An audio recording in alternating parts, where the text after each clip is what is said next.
അസ്സലാമലൈക്കും നമസ്കാരം. ഇന്ന് ഞാൻ വന്നിട്ടുള്ളത് ഒരു മാങ്ങ അച്ചാറിൻ്റെ റെസിപ്പിയുമായിട്ടാണ്. വീഡിയോസ് ഇഷ്ടപ്പെടുന്നുണ്ടെങ്കിൽ എല്ലാവരും ചാനലൊന്ന് സബ്സ്ക്രൈബ് ചെയ്യണം, തുടർന്ന് വീഡിയോസൊക്കെ കാണണം, സപ്പോർട്ട് ചെയ്യണം. അപ്പോൾ ഈ ഒരു അച്ചാർ ഉണ്ടാക്കാൻ വേണ്ടിയിട്ട് ഞാനിപ്പോൾ 2 പുളിയുള്ള പച്ചമാങ്ങയാണ് എടുത്തിട്ടുള്ളത്. ഇത് നന്നായി കഴുകി തുടച്ച ശേഷം ചെറിയ കഷ്ണങ്ങളൊക്കെ മുറിച്ചെടുത്തിട്ടുണ്ട്. ഇതിൽ ആവശ്യത്തിന് ഉപ്പ് ചേർത്ത് നന്നായിട്ട് കുടഞ്ഞ് യോജിപ്പിക്കണം.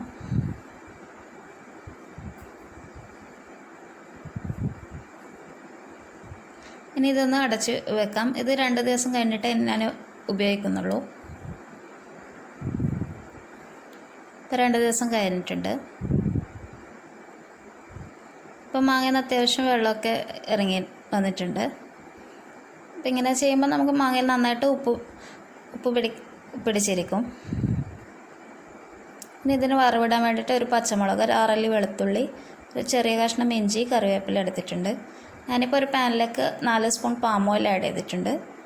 പിന്നെ ഇതിലേക്ക് അല്പം കടുകും ഉലുവയും ചേർത്ത ശേഷം അതൊന്ന് പൊട്ടി വരുമ്പോൾ നമുക്ക് ഇഞ്ചി, വെളുത്തുള്ളി, പച്ചമുളകും ചേർത്ത് കൊടുക്കാം. സാധാരണയായിട്ട് അച്ചാർ എള്ളെണ്ണയിലാണ് ചെയ്യാറുള്ളത്. ഞാൻ പാം ഓയിലാണ് യൂസ് ചെയ്യാറുള്ളത്. വെളിച്ചെണ്ണ ഉപയോഗിക്കുമ്പം അതിൻ്റെ ഒരു പഴകിയ രുചി വരാനുള്ള ചാൻസ് ഉണ്ട്. അതുകൊണ്ട് വെളിച്ചെണ്ണ ഉപയോഗിക്കാണ്ടിരിക്കുന്നതാണ് നല്ലത്. പാം ഓയിലോ സൺഫ്ലവർ ഓയിലോ ഒക്കെ ഉപയോഗിക്കാം. ഞാൻ പാം ഓയിലാണ് സാധാരണയായിട്ട് ചെയ്യാറുള്ളത്.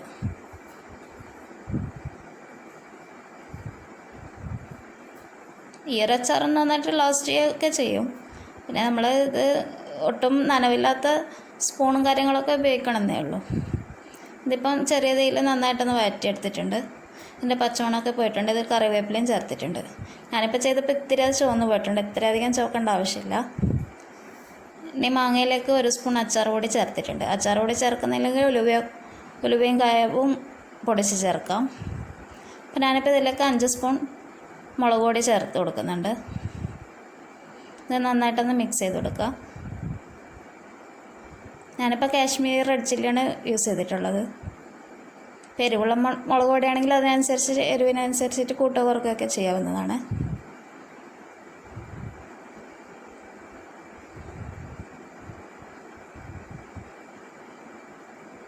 ഞാനിപ്പോൾ ആദ്യം 3 സ്പൂൺ മുളക് പൊടിയാണ് ചേർത്തിട്ടുള്ളത്. ഇപ്പോൾ 2 സ്പൂൺ കൂടി ചേർക്കുന്നുണ്ട്. അങ്ങനെയാണ് മൊത്തത്തിൽ 5 സ്പൂൺ എന്ന് പറഞ്ഞിട്ടുള്ളത്.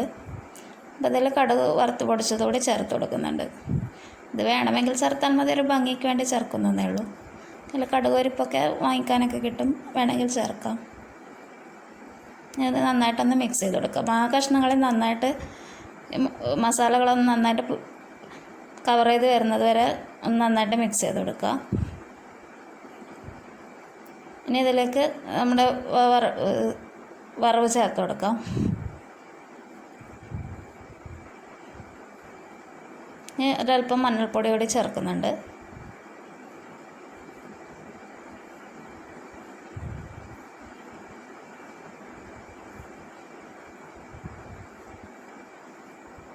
നന്നായിട്ട് മിക്സ് ചെയ്ത ശേഷം ഞാൻ കുറച്ചുകൂടി ഉപ്പ് ചേർക്കുന്നുണ്ട്. സാധാരണയായിട്ട് അച്ചാറിന് ഇത്തിരി ഉപ്പ് അധികം നമ്മൾ ചേർക്കാറുണ്ടല്ലോ.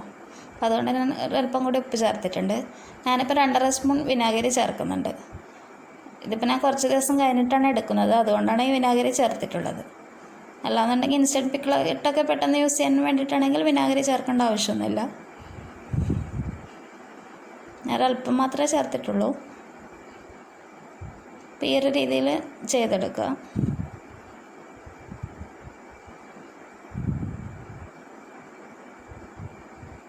ഇതിപ്പോൾ ഞാനിപ്പോൾ ഒരു പ്ലാസ്റ്റിക് ജാറിലേക്ക് മാറ്റിയിട്ടുണ്ട്. ഗ്ലാസ് ജാറാണ് എപ്പോഴും നല്ലത് അച്ചാറൊക്കെ ഇടാൻ വേണ്ടിയിട്ട്. ഇതിപ്പോൾ 2 മാങ്ങ കൊണ്ട് എനിക്കിപ്പോൾ 450 ഗ്രാമോളം കിട്ടിയിട്ടുണ്ട്. ഇതിപ്പോൾ 5 ദിവസം കഴിഞ്ഞിട്ടുള്ള അച്ചാറാണിത്. Thank you for watching.